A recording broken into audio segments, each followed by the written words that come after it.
Swayam Prabha. Digital India. Educated India.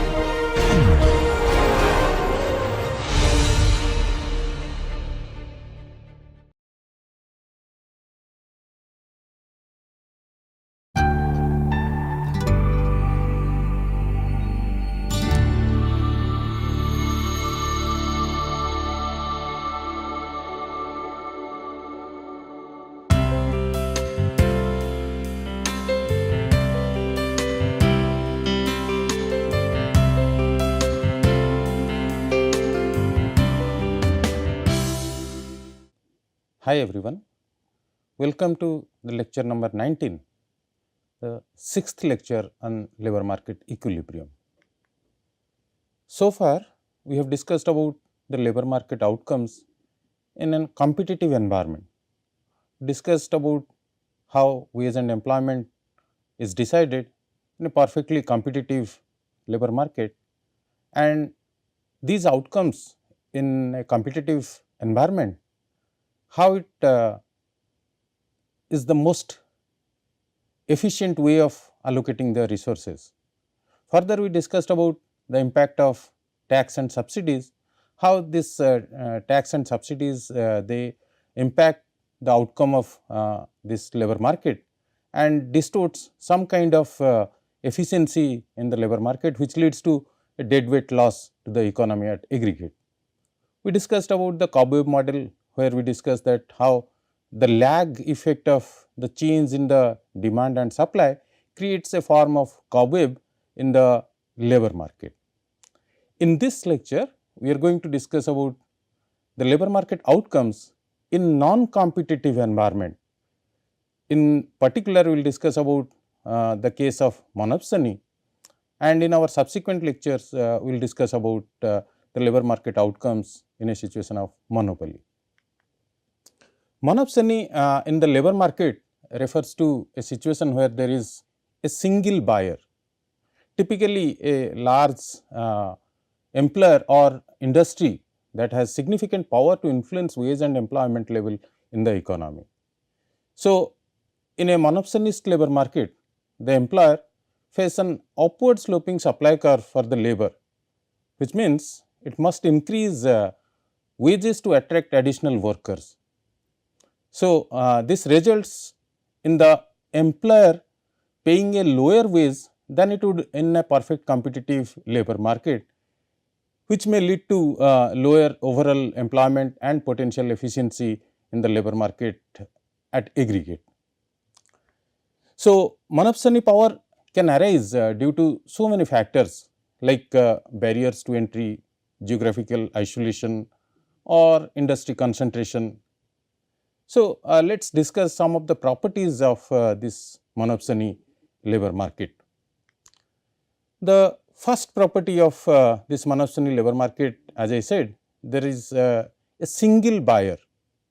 So, being a single buyer in the labor market, this particular firm or this industry have the absolute power to buy the labor services from the workers at its discretion. So, sometimes it may happen there will be a discretionary monopsonist. So, we will discuss about those situations where there the monopsonist is a discretionary monopsonist, or sometimes it may happen that the monopsonist is a non-discretionary monopsonist. So, first property is there is the only single buyer exists in the labor market. Second property is the supply curve of this monopsonist is upward sloping. So, when we say supply curve is upward sloping, unlike in a perfect competitive market where the supply curve of labor is horizontal, in a monopsonist the supply curve is upward sloping, which means that if the employer wants to hire more workers, it must offer higher wages to attract additional employees. So, therefore, the supply curve of this monopsonist is upward sloping. Third property is the monopsonist is having the power to set the wage. So, monopsonist is a wage setter. When we say monopsonist is a wage setter, being a monopsonist, it has the ability to set the wages below the level that would prevail in a perfect competitive labor market. This is because the individual workers have limited alternative job opportunities, and due to the lack of competing employers, the monopsonist has the power to set the wages. Further, in a monopsonist situation, the informations are imperfect in nature. Workers may have imperfect information about the job opportunities or wage level in other sectors or other locations, limiting their ability to negotiate higher wages or seek alternative employment. So, which leads to some kind of information is not symmetric, or there is some imperfect information, because of which this monopsonist has some power to set the wage. Another property is that being a monopsonist, he can distort market outcomes. So, there is some potential for the market distortion under a monopsonist. Monopsonist power can lead to market distortion, like lower overall employment level and reduce workers' welfare compared to what it would have happened in a competitive environment. So, this can result in inefficiency and misallocation of resources in the economy, so which may lead to some kind of market distortion. Another property of monopsonist is there is some barriers to entry.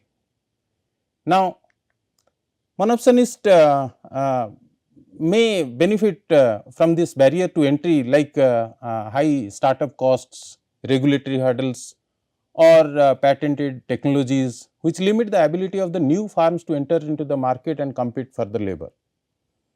So, there is some barrier to entry in that way. Another property is the geographical isolation. Sometimes it may happen that this geographical isolation or concentration of industries in specific region can contribute to this monopsonistic labor market conditions, particularly when we say in a rural areas or some small town dominated by a single employer. So, in those cases this geographical isolation may lead to some kind of monopsonistic behavior in the labor market. Overall, the characteristics of monopsonistic labor market reflect the unequal power dynamics between employer and worker, which leads to the suboptimal outcomes in terms of wage and employment level and the resource allocations in the economy. Therefore, policymakers may intervene to mitigate these negative effects of monopsony power through antitrust regulations, labor market reforms, or initiatives to promote competition and workers' mobility. So, these kind of interventions by the policymakers could lead to lower down this market distortion, and this may lead to better allocation of resources. So, in our discussion we will discuss about how certain policy implications interventions can do some better allocation of resources when there is some monopsonistic power in the labor market exist. There are two types of monopsonist firm. One is a perfectly discriminating monopsonist and a non-discriminating monopsony. So, when first we will talk about this perfectly discriminating monopsony. A perfectly discriminating monopsony is a theoretical concept in the labor economics, where a single employer has perfect information about the productivity and the reservation wages of the individual workers. So, in this situation, the monopsonistic employer can offer each worker a wage equal to their marginal productivity, capturing the entire surplus generated by the workers' employment. So, as a result, the wage paid to each worker reflects their specific contribution to the firm's profit and maximizing the employer's economic rent.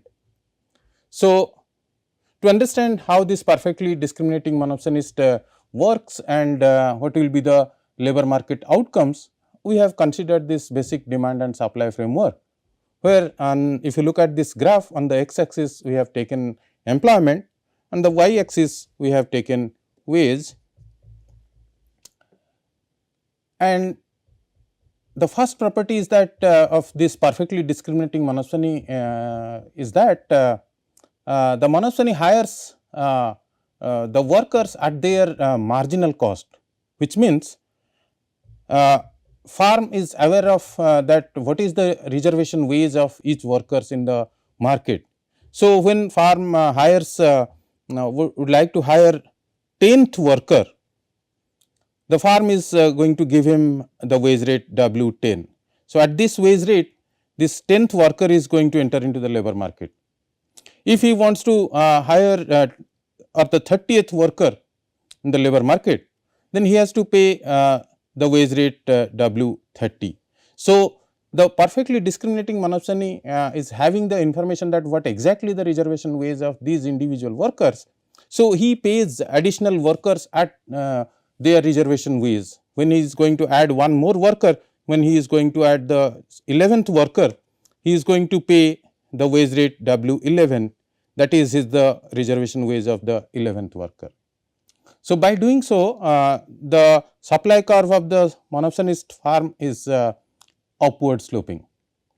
So, the firm is hiring the workers at their marginal cost. Now, being a monopsonist in the labor market, the firm is having the competitive environment in the product market. So, the demand function, the demand for labor is completely governed by the value of marginal product of labor. So, that is why this demand function for the labor, demand for the labor for this particular firm is governed by the value of marginal product of labor. So, regardless of whether the firm operates in a competitive environment or not, a profit maximizing firm would hire the workers up to the point where the value of the last worker hired equals to the cost of hiring the last worker. So, a perfectly discriminating monopsony will then hire up to the point where the last worker's contribution to the firm's revenue equals to the marginal cost of the labor.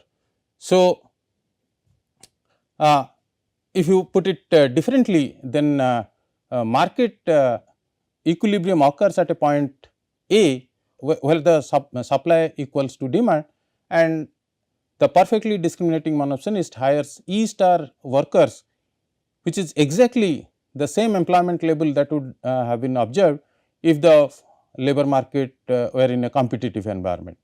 So, the wage W star is not the competitive wage. W star wage is the wage at which the E star worker is going to work at this wage rate. So, W star wage rate is the reservation wage rate of E star worker. So, it is the wage rate that monopsonist must pay to attract the last worker hired. So, all other workers receive lower wages, with each other receiving his or her reservation wage. So, 10th worker is receiving his reservation wage W10, 30th worker is receiving his reservation wage W30, and the last worker is getting the wage rate which is W star is his reservation wage.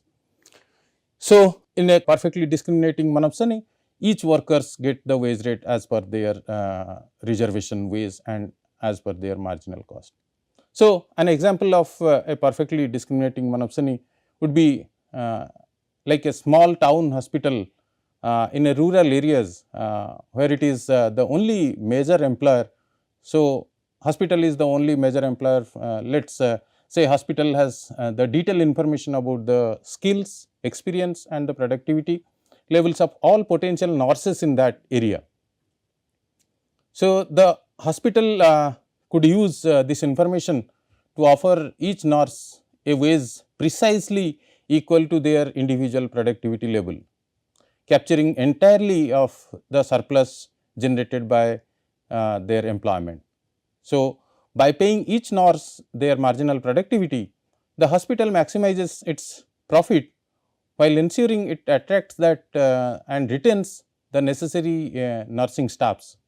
However, in reality, such perfect information and discrimination are unlike due to practical constants and ethical consideration. So, the economic impact of a perfectly discriminating monopsony can be significant and has implications for both workers and in a broader context at the aggregate level in the economy. So, what happens when there is a perfectly discriminating monopsony is there? There is serious efficiency losses happens to the economy. While a monopsonist employer maximizes its own profit by paying each worker their marginal productivity, this practice can lead to a loss of economic efficiency. The workers may be paid less than their contribution to the overall productivity, resulting a misallocation of resources and deadweight loss to the economy. Further, when the workers are being paid at different level at their reservation wage, so there is an inequality. This may lead to some kind of income inequality in the economy. A perfectly discriminating monopsony aggravates income inequality since the workers are paid based on their individual productivity.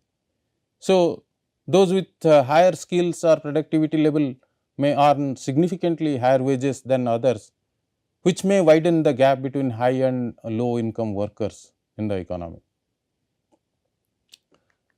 Further, presence of a perfectly discriminating monopsony leads to some kind of workers exploitation. Workers in a perfectly discriminating monopsony may have little bargaining power and may be exploited by the employer, especially if alternative job opportunities are limited. So, this can lead to dissatisfaction among the workers and potential social unrest in the economy. Further, the presence of this perfectly discriminating monopsony can distort labor market, leading to suboptimal outcome such as lower employment levels and reduce the overall welfare. And this monopsonist power of the employer may also discourage the potential competitor from entering the market, further limiting the job opportunities of the workers. It has significant impact on the innovation and productivity in the economy. So, in the long run, a perfectly discriminating monopsony may stifle innovation and productivity growth. So, being a monopsonist which pays lower wages and reduces incentives for the workers to improve their skills or invest in the education and training can hinder the technological progress and economic development. Overall, while a perfectly discriminating monopsony may benefit the employer in the short term by maximizing profit, its economic impact can be detrimental to the workers' efficiency and overall welfare in the long run. So, the policymakers may consider the intervention such as like antitrust regulations, labor market reforms or measures to promote competition to mitigate these negative effects of this monopsonistic power. Perfectly discriminating monopsonists are often considered an extreme case and may not exist in reality due to information asymmetries and transaction costs.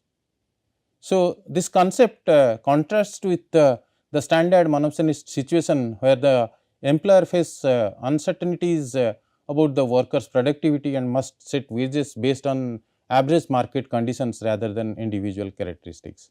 So, in our next lecture, we will discuss about the labor market outcomes in a non-competitive environment where the firm is non-discriminatory in nature, however, having some monopsonist power.